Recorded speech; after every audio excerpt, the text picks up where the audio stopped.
Smith. I'm Executive Director of the Yakima County Development Association. We are hosting today's event in partnership with Yakima SHRM. So SHRM, SHRM, is the Society for Human Resource Management. I think a lot of people here are in HR or somehow related to that. It's a great organization. If you're not aware, they're having a meet and greet August 19th. It's a Thursday, 5:30 to 7:30 at the Kiln. So it'll be hopefully as many people here, but we'll just be having drinks and stuff instead. So Yakima County Development Association, SHRM, and then also the Greater Yakima Chamber of Commerce will partner to help promote and sponsor this. We think it's a pretty timely topic. But I'm not going to introduce the topic. I'm going to let Austin and Brandon, who are our speakers, do that. And I'm going to turn it over really quick to Austin. But as he's coming up, just going to point out that restrooms are around the corner. So come out around here and then down this side. And there's also a place to refill water bottles over there.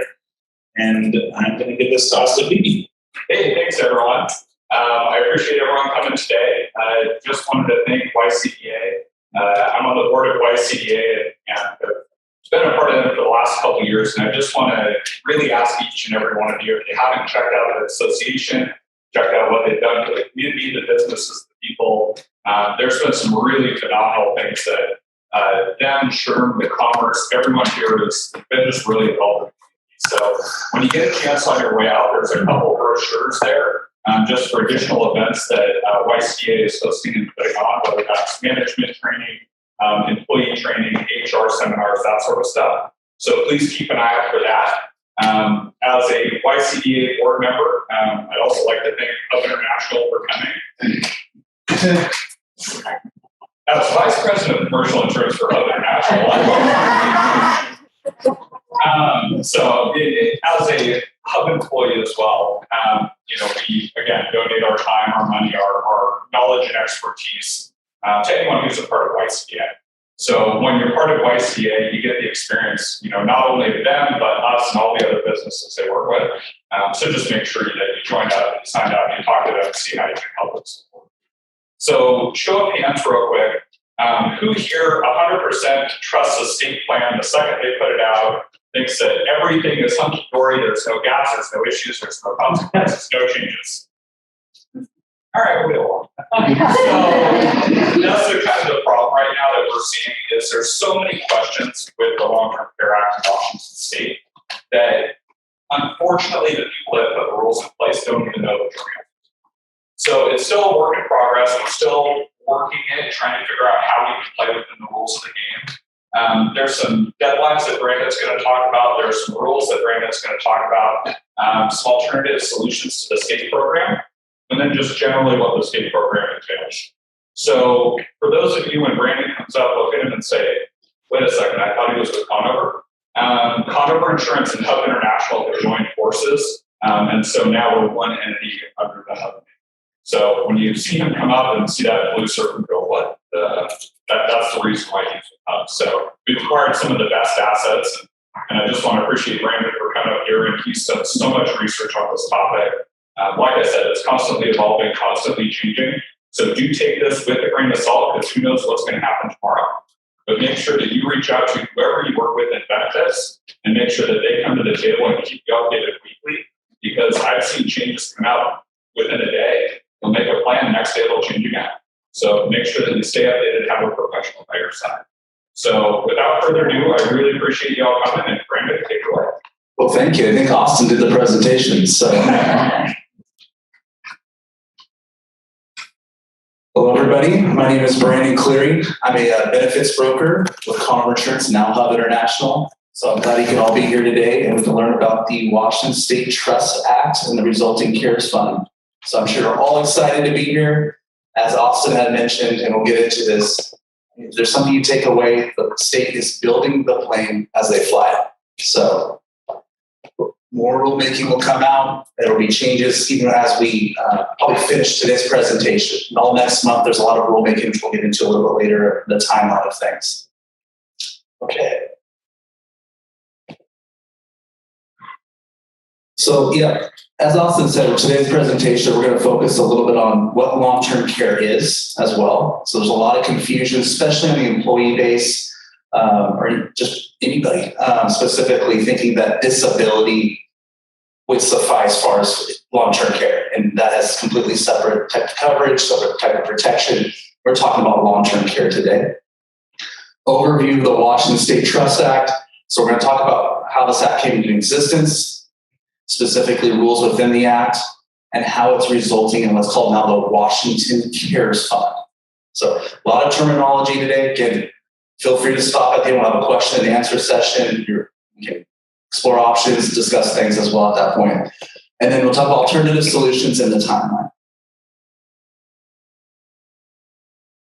Okay, long-term care. So I'm sure many people have had experience of long-term care in your family. But again, remember, long-term care is the assistance a person may need with activities of daily living. And that can be eating, bathing, dressing, transferring, toileting, and continence.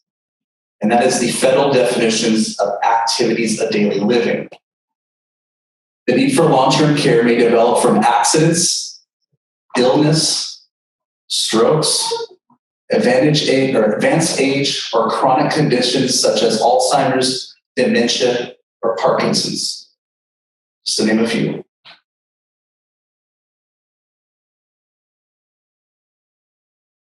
Oh, got another. Paused here. There we go. Didn't want to show this slide because it's the cost. So there's a real reason why the state's here today, right? So essentially, the cost for long-term care is expensive. If you've ever had that or been part of the process with a loved one, maybe a parent, family member, relative, very expensive. So for people that need home care, and this is based on 40 hours. Now, home care can be at your house, right? You're getting help with those activities of daily living, be a registered nurse, can be an informal caregiver, but regardless, the expense is quite expensive. So you're looking at about $6,000 per month in Central Washington. Right? So you go down to assisted living facility, you're a little over $5,000 a month. And a nursing home, if you need skilled nursing care for a private room, you're looking almost $10,000 per month. That's in today's dollars, right? So as time goes on, those costs go up. And the state's looking and say, hey, we have a massive expenditure in front of us. We have an aging population, people are living longer. The state helps fund when people don't have the ability to fund their own long-term care through Medicaid, right? They're partial. It's a 50-50 split, roughly, between the state and federal. So the state's saying, hey, we got to do something about this. So that is the result of this Trust Act, which we'll get into.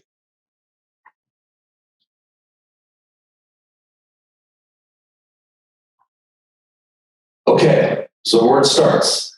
The overview of the Washington Trust Act. The Long-Term Care Trust Act goes into effect starting January 1st. So January 1st, 2022, the act goes into effect. The result of the act is the actual program called the Washington Cares Fund. That's how most people are going to recognize it, but realize that this is all based on a law. Okay, so the Washington Cares Fund is managed by the Department of Social Health and Services and the Employment Security Department. The Cares Fund is a mandatory program, so mandatory for all W-2 employees who work 500 hours per year and do not hold a long-term care insurance policy. So it's really a qualified long-term care insurance policy. We'll get into what that means, but essentially if you already have something that's qualified and you're able to apply for the exemption, which we'll get into as well, you can get out of the resulting tax and not be part of the program. Okay, so the 500 hours too, just to clarify, I mean, if you roughly do the math, that's almost 10 hours a week. So pretty much everybody, even part-time employees, will be participating in the trust. The initial premium rate will be 0.58% of an individual's wage.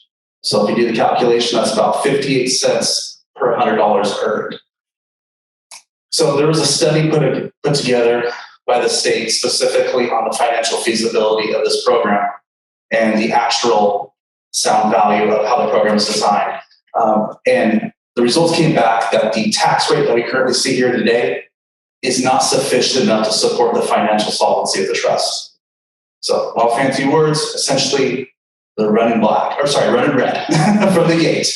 We wish it was black, but they're running red. And so what I want to say here is today, this is the approved tax rate, but be prepared in the future if we've got to address this, right? So everybody acknowledges that. So right off the gate, they'll be fine for a while, but at some point they're going to have to address the gap in cost. What does that usually mean? We'll find out. But my guess will be that tax rate increases. Wages will be taxed without limitation or capped amount. The more you earn, the more you pay. Excites people about that one. So that's, your benefit won't increase, but the more you earn, the more you'll pay into the tax. The maximum lifetime benefit is $36,500 per person. That's $36,500 per person is the lifetime benefit. Remember that slide I just showed you before? It doesn't take long to exhaust that benefit. Right? That's another reason why people are pretty upset. So, and that'll be adjusted annually. So there will be, it will be indexed. I've seen some rates. I haven't seen anything official on this yet. Again, that's part of the rulemaking still being finalized, but that somewhere around about 2.6% every year could increase. But again, that's speculation right now. Probably not enough to keep up with inflation though. Did everybody hear me okay? Sorry, I'm not the best with the mic sometimes. Okay, and at the bottom of the slide here, I have an example of this, like how much tax you're going to pay per salary. Just a quick rule of thumb, it's about $300 for every $50,000 you earn.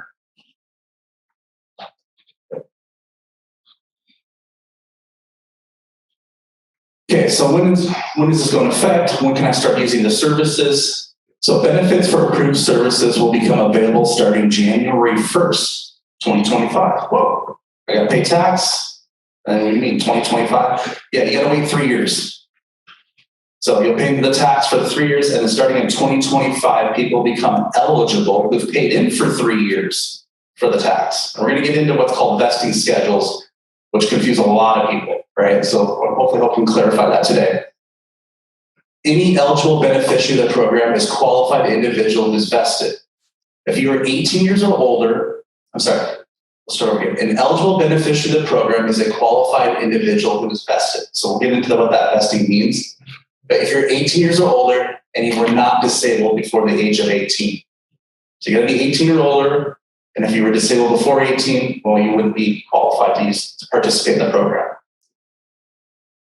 You meet the requirements for assistance of activities of daily living as not exhausted of lifetime benefits. So when you go on benefit and you go on claim, you have to meet those criteria of activities of daily living, and you can obviously use it to exhaust the benefit.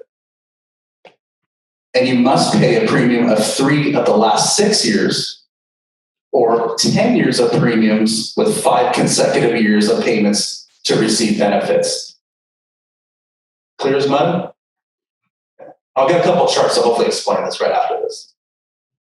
Drew it on crayon because the state didn't provide it much to it.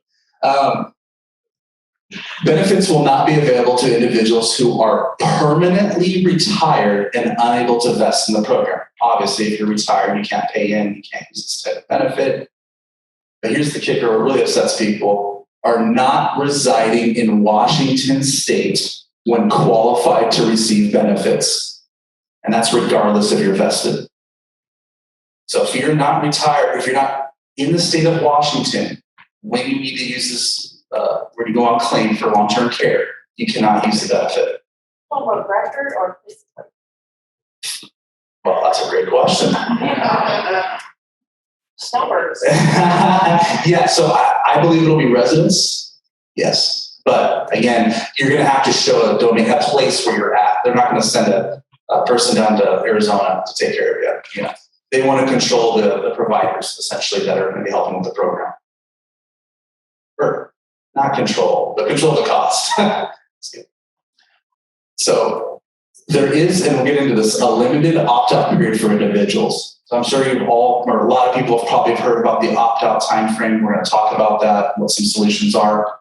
but there's a limited period. Individuals who own their own qualified long-term care insurance by November 1st can apply for a lifetime exemption from the premium tax. So if you have a qualified long-term care policy, you can apply for exemption, and if you're approved, you'll be exempt for life. You have to maintain that exemption. What does that mean? Right? There'll be rulemaking that comes out to clarify that. But essentially, we'll get into the loopholes. I remember building the plane as they fly it. So the state has not addressed the fact that if you sign up for a qualified long-term care insurance policy, you could essentially, and you get your exemption, drop it the next month and still be exempt. Now, if you do that, there's nothing in the law yet right now that says, hey, we're going to penalize you. We're going to force you to get back in the state, or we're going to do something about it, right? They know that's the case. What it did, though, is scare, and we'll get into this, a lot of the private insurance market specifically about that dropping, and that's why you're seeing a lot of them exit the market at the moment. And the changes that Austin mentioned, where you come out every other day and there's some change. So anyways. Any questions on that specifically? Yes. Part of that, from my understanding, is there's no minimum benefit that you have to apply for long-term care. You're currently in force. However, we assume that you're going to have to do the state plan work better privately in order to have that exemption. That is correct. So there's nothing in writing, but based on everything we've seen in history, we kind of assume you have to have something equal to work with. So hopefully that'll be addressed with the rulemaking this month. And what Austin's saying, there's no real defined coverage, right? So what most carriers have done is say, we got to at least match the state or be better for an exemption. And that's probably safe to say. Right? Problem is again, we're here in what? We're almost August, right? November, and we don't even know what we can apply for, how to get out of the tax if we wanted to, right? So again, this is why a lot of people are fired up about this, and rightfully so. Right? So, yes. Back to wages. Is it on all wages, bonus, tips, everything?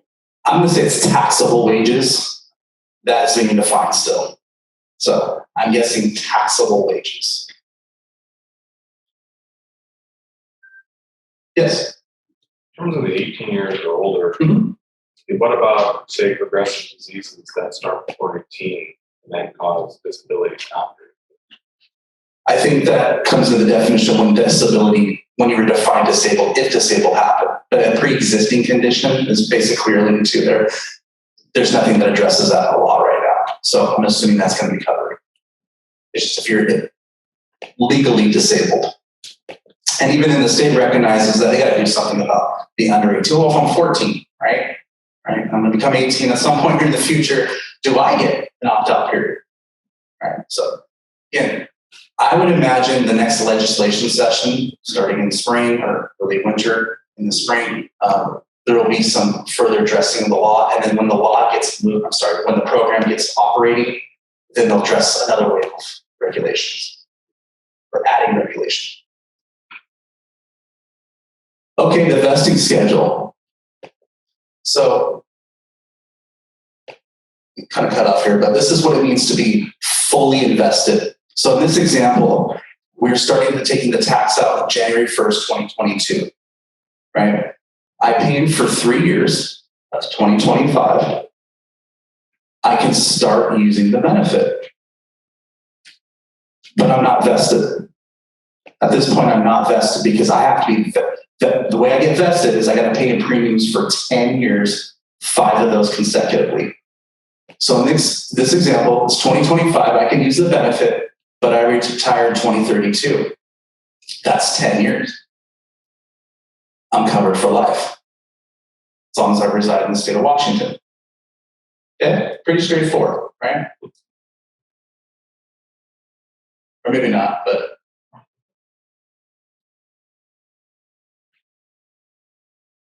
in this case, what if I'm not fully vested, right?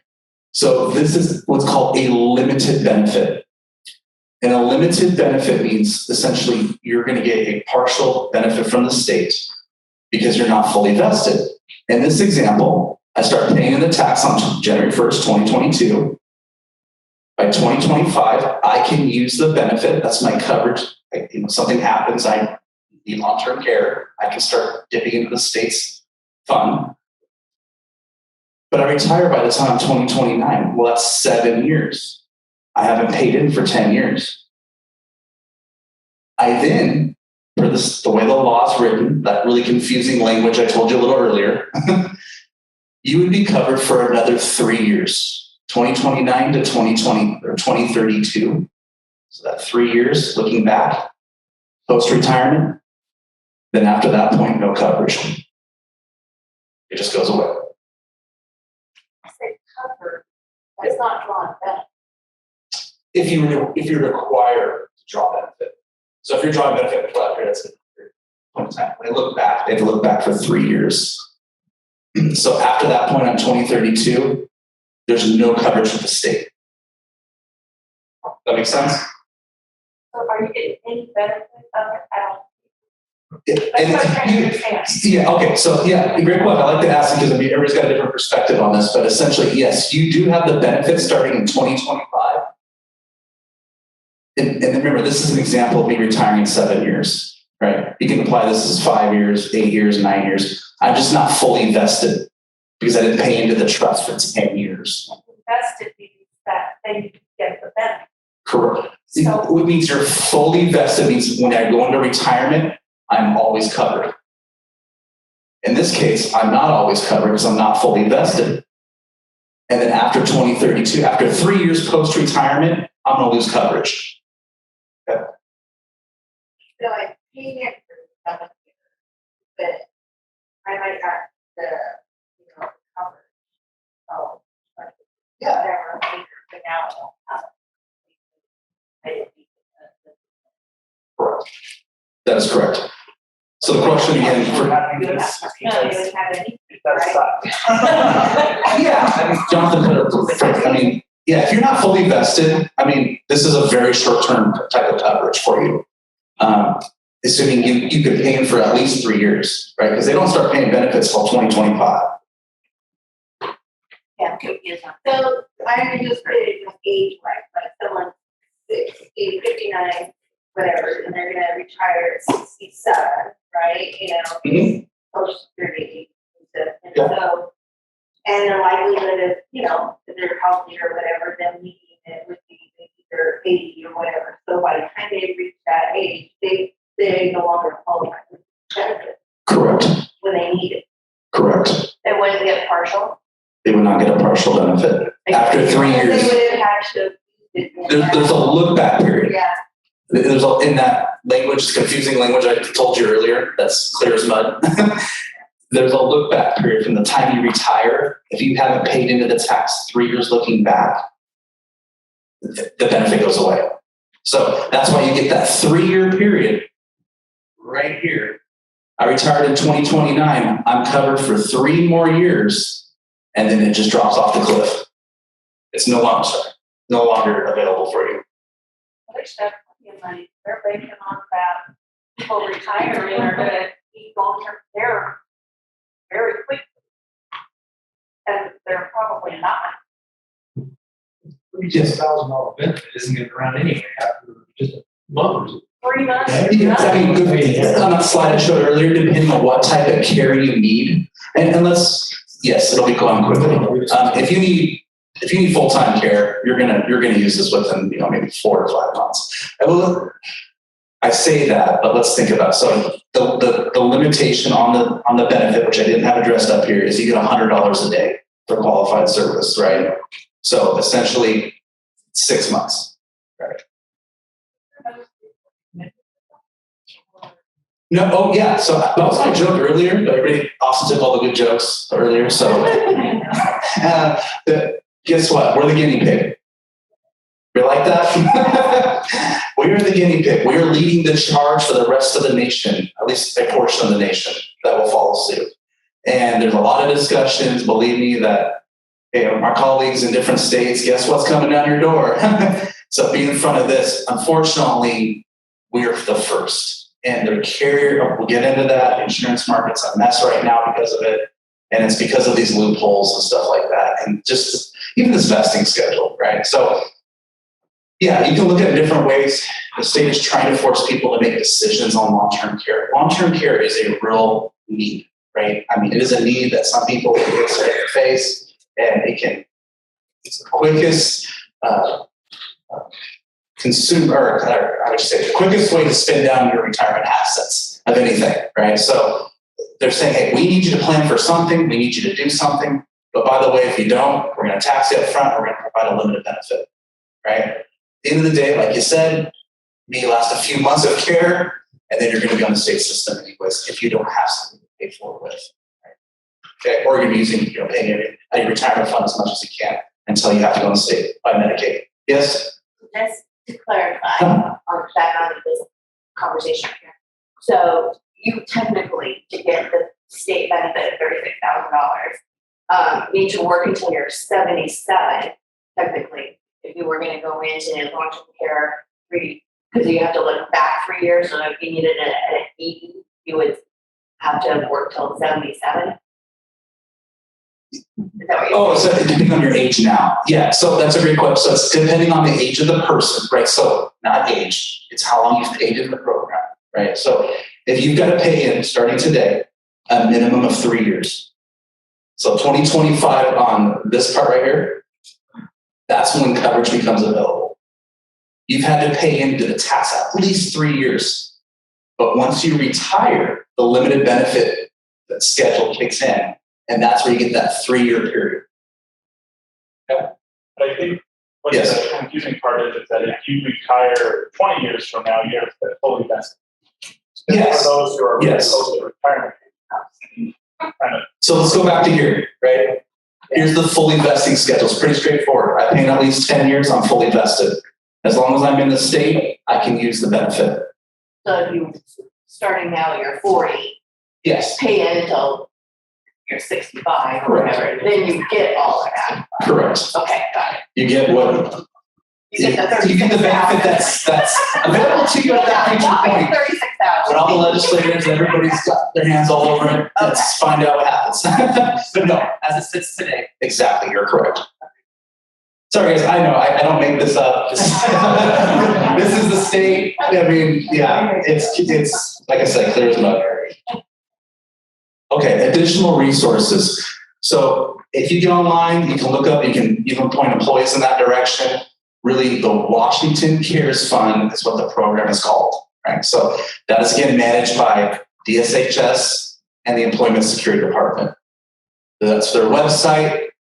Can use some improvements, and I believe they're, yes. Hey, just I see everyone jot down notes real quickly. All these links will be available to you, so just reach out to John and send you all the links. That's a lot of writing. Yeah, don't do that. Sorry, I should have told you that. Yes, Employment Security Department. So they're going to have some webinars coming up, and I think they'll probably, obviously, we'll talk about the tax and specifically how it works in the CARES Fund. They'll probably get eventually, at some point soon, the mechanics of how to do the tax, which I imagine, for people that are on the payroll side of things over here or working with payroll vendors, that it's going to be very close to the pay down medical. I mean, it is the Employment Security Department. So how many hands in here, how many people really enjoy working with the Employment Security to pay family medical tax?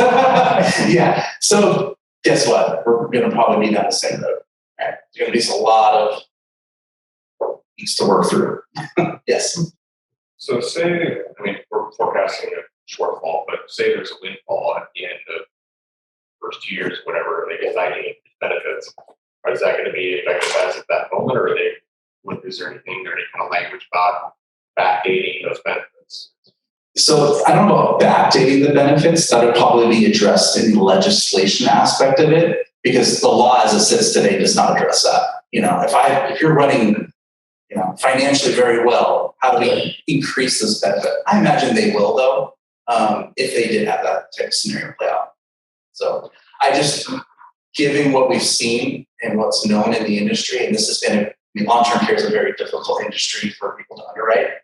Specifically, they failed many times. So I just feel like the state's going to have an uphill battle, especially coming out with such a low tax rate. Not low to me, but low in result of what needs to be done. Yeah. Okay.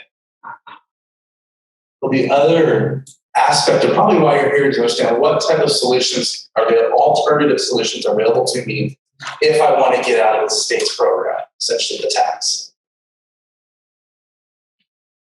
Okay, so different flavors for people, right? So giving you your situation, but you got to really look at it in kind of buckets. There's individual long-term care insurance, universal life insurance and annuities. There's some annuities out there as well, but universal life insurance with a long-term care rider is another popular product. In some cases, that is qualified for you to get out of the state's program. And there's some group-based options. What does that mean? Really employer-based options. Most are going down the route of individual long-term care insurance. So what are some advantages of both? Look over here. Individual long-term care insurance does require full underwriting. So essentially you go through a full health application and process to get coverage. Universal life is the same way. There's certain parameters like getting a nurse evaluation done. But again, it's a full underwriting process. And on the group base, what's nice about group is sometimes it's used through what's called simplified underwriting, meaning you have a few health questions to go through rather than a full extensive health application or health medical review. So what I'm getting at is to get long-term care insurance, you do have to go through a health evaluation, regardless of what route you go. No guaranteed issue products. Yes? Do you have a cost estimate on these policies? Yeah, we'll talk about that. So yeah. Great question. Question is, do we have a cost estimate? So we'll talk about that. So other things about long-term care, individual long-term care insurance is customizable. So probably from all the products, you can, obviously if you want to properly plan for long-term care, you can get a very high level benefit. You can do other plan features like survivorship type stuff, return of premium. There are things out there that allow you, depending on the carrier you work with, to customize it for your needs more. Then there's universal life, which functions with a long-term care rider, right? So it's a rider that pays out, hey, I need long-term care. I have this life insurance policy that's built up cash value over time, and it will pay out and cover me for long-term care. The key with that one is the rider must be recognized as a tax-qualified long-term care insurance policy at the moment, right? The rulemaking's coming out. So there's some other hybrid, they call them hybrid type products, universal life, some other ones as well, that have a critical illness rider in there that possibly could be allowed, but most just depends on what side of the fence you're sitting on here. So you want to avoid those. You definitely want to make sure it includes, just to be safe, the rider that must be recognized as a tax qualified rider, and that's the IRC code. The other, a little bit downside to the universal life sometimes is year-to-year premiums can vary, right? Just depending on, not usually, but they can, depending on how they function, how the fund works, or how the cash value works with the investment that it's linked to. Yes? So just as a quick clarification, because I know this can get extremely confusing really quick. The far left, when you're looking at individual long-term care insurance, you're strictly paying for the benefit of long-term care. So that you're paying in a chunk of premium, you're getting out long-term care insurance. When you look at your universal life with the long-term care rider, you're paying for a life insurance policy, let's say $100,000 of life insurance. So if you pass away, your spouse, significant other, child, whoever maybe gets that $100,000. But if you have a 4% rider on there for long-term care, if you haven't passed away, you probably don't need long-term care to pass away.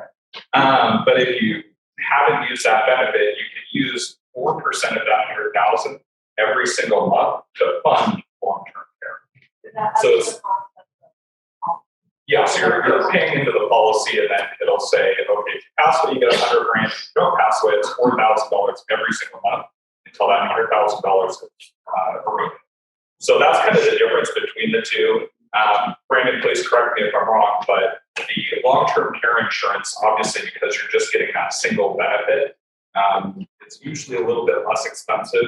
The universal life, you are getting that life insurance benefit and a long-term care potential benefit as well. So So I just wanted to make that clarification. So for that, I know this next group is for policy, but pass away, beneficiary gets different. Yeah, so there's an eroding amount. So if you use, let's say, obviously it varies and there's nuance to it, but if you use $50,000 of long-term care and then you pass away, then your next of kin get $50,000. And there is nuance to it. It's not that exact amount, but essentially that's how it works. And the premiums are age They're based on age, health, location, you know, if you like skydiving, motorcycle riding, line taming, that sort of thing. Your health, yes. Yeah, so. Yes. Is there a minimum benefit or minimum benefit amount that is required for this, or is it kind of that apply? That's a great question. So that was back to earlier. Yeah, so the state hasn't defined that clearly, but we imagine, or most people believe it has to at least match the state's benefit of $36,500. Most carriers are taking the conservative approach of giving a much larger benefit now. And we'll get into that initially, but I did want to point something out. There's group insurance as well. So that's not a fit for everybody. You know, it's obviously employer-based. I have a lot of experience with that. I have a lot of clients with that. So I'm very familiar with it. But there are some different options out there. One of them is a long-term care type plan, you know, where it's payroll deducted. Then there's one that has kind of a life insurance benefit, like the universal life with long-term care, right? But some of those players, and you really have to end up making sure it's a qualified product, okay? But I do want to promote, though, going, hey, if you've got a local agent you're working with, an insurance agent in the community, and you feel somebody you're comfortable with, you should be reaching out to them now. And the reason why I want to say that, I'll get to the next slide, but this market is very volatile. You know, guys, when we started this, so, you know, I was getting involved with this in early January and February with the rulemaking process, seeing how things play out in Olympia. Carriers like, okay, we're going to come together. We're all going to work and help everybody we can. And we're going to do everything we got, every tool possible.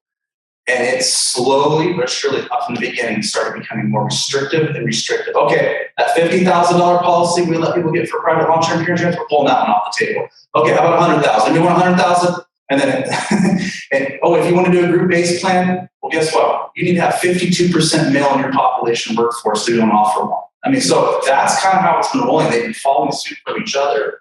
And there are definitely some options still out there. And again, I get stronger. If you've got an insurance agent, trust, or care they want to work with, talk with them. They may have a universal life type product or some type of life insurance-based product that can work for you.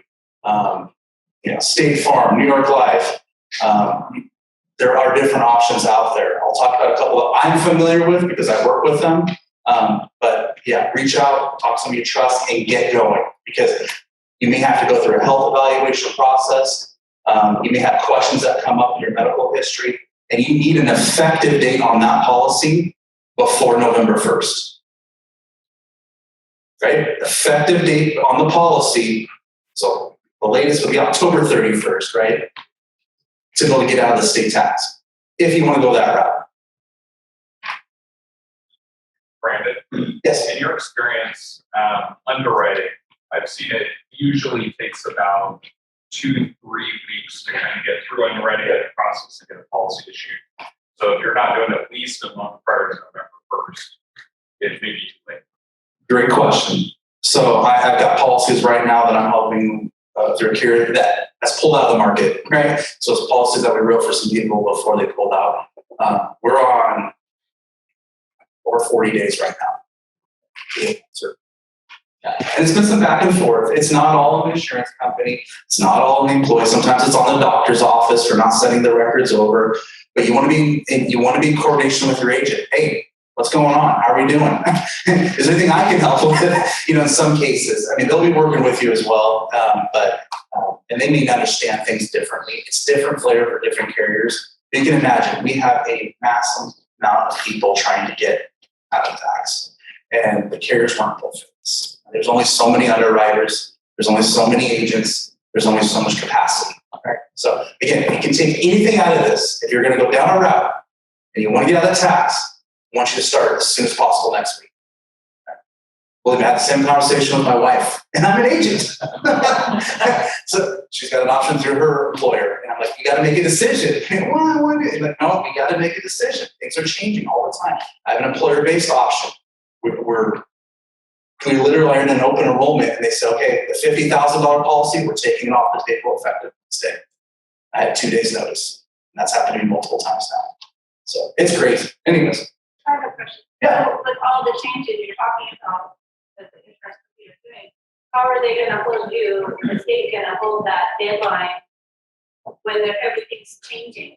And then the tax actually doesn't even start for January 1st anyway. So they have till January, but we only have it till November, and everything's changed. Yes. So it's So are written. they talking about maybe extending that? They're not, because it's written in the law. So it's just, here, I signed off. It's a signed bill. Sorry, we'll give you a second. November 1st is the date.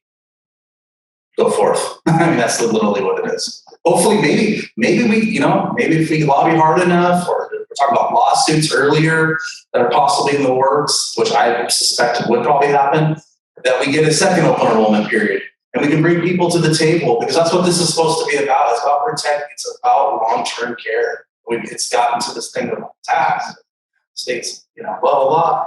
And I mean, it's kind of lost its purpose to some degree. The state will tell you we're doing a great thing, but right now, the way they rolled it out, they put us all in a tough spot. Anyways, yes. And if anybody wants to name the person taking the lead on that organization, taking the lead on the lawsuit, just reach out to me if you want my card to email me or page.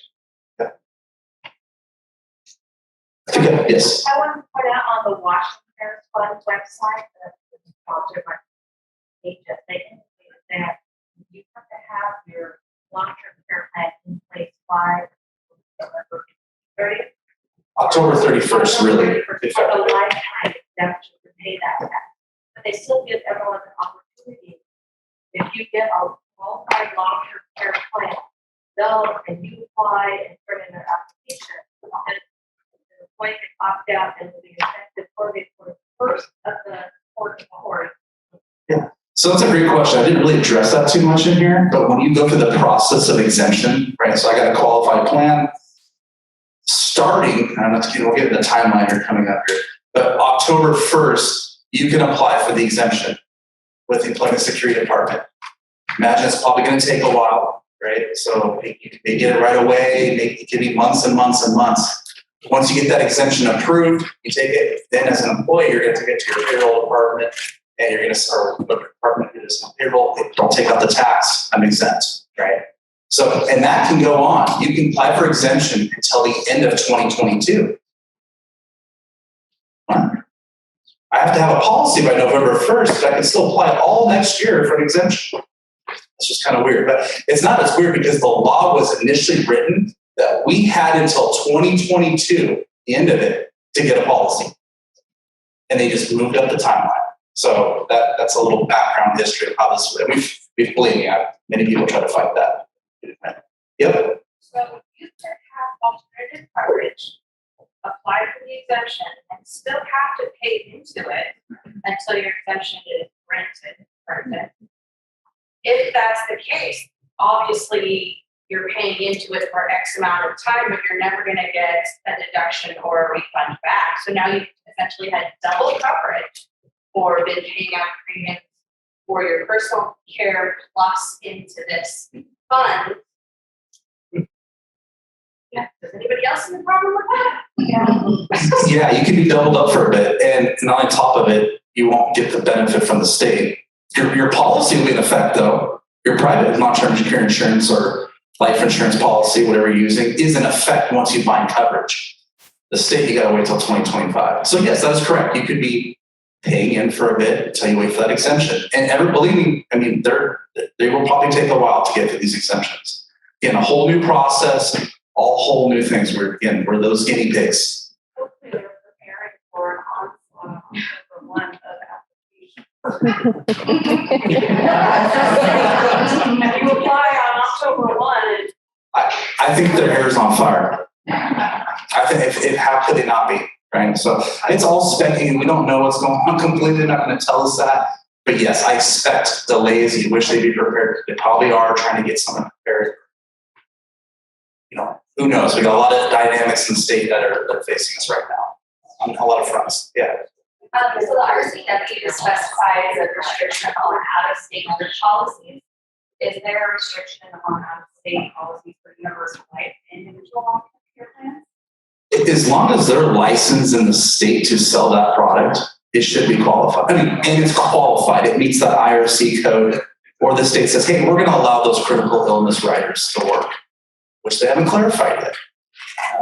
That's a great question. We'll get into that. The timeline's coming up. There's a lot of rulemaking that's going to be released next month, right? Or August, right? It's right around the corner here. And hopefully that kind of clarifies some stuff. Again, there's just going to be a lot of gray, still some loopholes to figure out, still some stuff that'll have to be addressed in further legislation, possibly a lawsuit. We'll find out. But I mean, it's clear as mud still. But yes, to answer your question, they need to be licensed in this state. So, I just wanted to offer it back to our starting now. Yeah, just real quick, I'll get into the next and then I'll ask that question, I think. And I want to say license, approved through this Office of Insurance Commissioner. That's the term, licensure agent. So, okay, qualified alternative solutions. So these are just a couple I worked with. Again, not trying to promote anything. I'm just saying I know this better than anybody else because I do it with my employers. There's options that we provided. So there's a company called LifeSecure. LifeSecure is an employer-based long-term care insurance. You do get an individual long-term care insurance policy that's qualified through the state. It's individual, but it's just payroll deducted, and your employer helps with that process through their administration and their portal. It's not for everybody though, and they really kind of also have restricted what they're offering now. They are accepting groups still though, with if you have over 52% male population. But a key piece is you have to have 10 applications, right? And then the other key piece for employers, hey, if you're less than 100 employees, you have to contribute $25 towards their premium. It is a voluntary program. If you're less than 100, an employer has to contribute $25 towards the employee that gets a policy. They have an enrollment administration portal, a lot of communication tools with them that help you with that aspect. So they've got some stuff to help support you in that enrollment process. So Buddy Insurance also is out there. It's a company that we have with Hub. Their partner, they're out of California. They have access to National Guardian Life. That's still writing policies in the state right now. That's a true long-term care insurance product. Again, more of their richer plans are what are available now, not some of the lower costing plans. And they have some universal life products as well. Key dates. So starting in August, the Washington Cares Fund will announce their final rulemaking. Hope so. Yeah. I'm not hold my breath, but yes, they should. They're scheduled to. They should be released by that point, by the end of August, maybe sooner. The employer-employee communication. So that kind of ties together. They're going to be both, right? There should be some documents that you can provide from ESD to your employees. And we have documents with us as well. We can help you with that specifically if you need it, but they will be providing a whole suite of like an employer toolkit, is what I'm trying to say. That's more defined. And then October, after we talked to ESD, will start accepting applications for exemption. All right, so start that process. If you have a qualified policy at that point, that goes until 12/31/22. Right. And then remember the key date here that we're telling you about, 10/31. Your policy has to be effective before November 1st. Who knows if you already have something? January, payroll tax begins.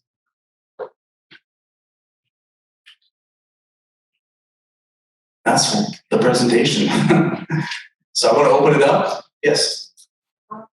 In an earlier slide, you said anyone that is working 500 or more hours it applies to. So do you not apply the tax for the first 500 hours of employment for somebody who's part-time if you don't know how many hours? Yeah, I got a feeling it's going to work a lot like paid family medical leave, right? You're gonna have that cumulative indicator.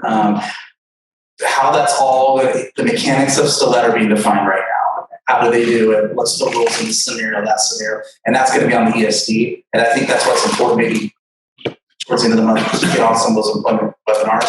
But they should be ramping up communication, especially November, December timeframe. This is how we're gonna do it. Yeah. That's a great question. And I think it will be some type of cumulative number that they figure out and they like. Yeah. Because you're right, so there'll be employees working for multiple employers. Yeah. Yes. Yes, the slides will be available. Yes, that's correct. So we have been recording this entire presentation. So we will send out a link with the slides and everything to everyone. And just something that Brendan said earlier that I do want to clarify. So there has been a lot of carriers that have been pulling out of the market. And when we say pulling out of the market, if you have a policy in force with one of those carriers, that's a binding contract. So as long as it's bound, solidified, taken care of, and then they pull out of the market, you still have that policy. So I just wanted to make sure that was clarified that if you do sign up with someone and then they don't pull out of the market, they stop accepting new applications. I just wanted to make sure that was clarified. And to add on to the pulling out of the market, I mean, they're not like, we're gone forever. They're suspending new business.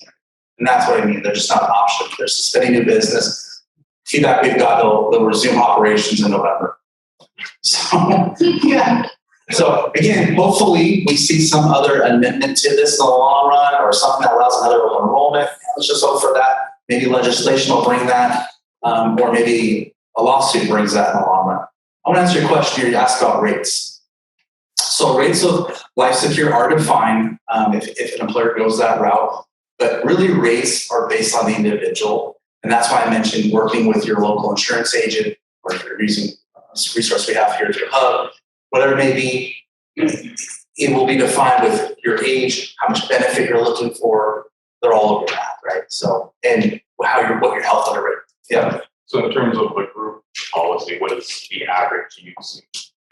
It depends. I mean, you can range from $35 per month to $100 per month, depending on the type of policy. It's not just one type of plan. There's multiple options you can select. But like the lowest costing options, I've seen around $35 or $40 per month. So just to give you an idea too, when you're looking at an individual or group long-term care plan, or when you're looking at life insurance with a long-term care rider, you can pick the amount you want. So you can say, okay, we want $36,000, just to, or $37,000 just to go above what the state wants, or I want $360,000, or I want $1 million. So you can pick that defined plan depending on what you think your long-term care needs are. If you decide you want to retire in King County, you're probably going to want to triple, quadruple, 10x that price. If you're out here, it's the numbers that Brandon presented, but realistically, $5,000 a month is pretty inexpensive care for someone in a long-term care situation. I've personally seen some that are $10,000, $15,000 a month. And when you're looking at a little over $30,000 in coverage, that could be 2 months worth of expenses. And I think it goes back to the point is we're putting light on something that's easy to kind of avoid. I mean, you don't want it. You don't want to plan for it, but we all do, right? Most of us do. And there's a lot of, AARP, they'll give you some stats or statistics that kind of shock you. Great website again about that care. I kind of just went through it really quick. Gensworth takes national data, right? And for your zip code, you can even look it up and tells you what are the average costs. So, If you're self-employed, yes. It's a great question. So if you're self-employed, you can opt in, but you are technically out of the trust if you're truly self-employed. Got a lot of questions about that self-employed. There's some people that tell me they're self-employed and they're really not. I would just be concerned any W-2 wage income could potentially be taxed. Yeah. For people that are unemployed or they're really going to go into the workforce after this exempt period, will they get an exempt period? And that's been suggested, yes. So I should say, the answer is we don't know. Okay, it needs to be addressed. Question is, yes, I agree with you, and a lot of people are pushing for that. He said it's unfair. I mean, I got affordable, right? at some point, each will make a good choice. And if it's at 18, I don't care. They give them a chance to make a choice, right? So, yeah.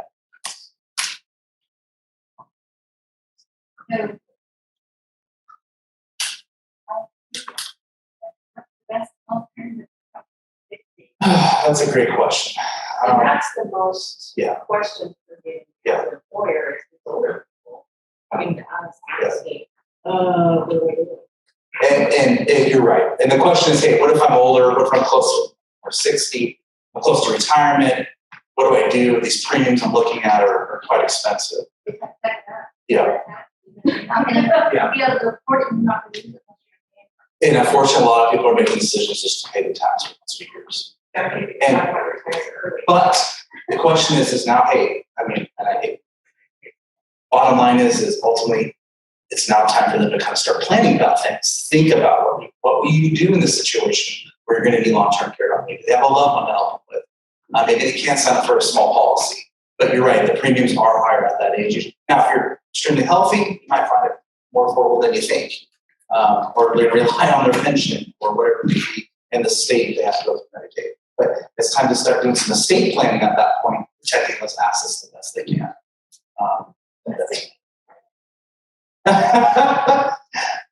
Well, as I watched some of my grandparents just recently go through some stuff, it was tough. So, yeah, I just recommend that. Yeah, it's time to start with that. And that's, if anything of this out of this, the positive we take is we really got to address what our financial needs are going to be down the road, what our long-term care needs are, because statistically speaking, the older we get, the more probable we are to needing it.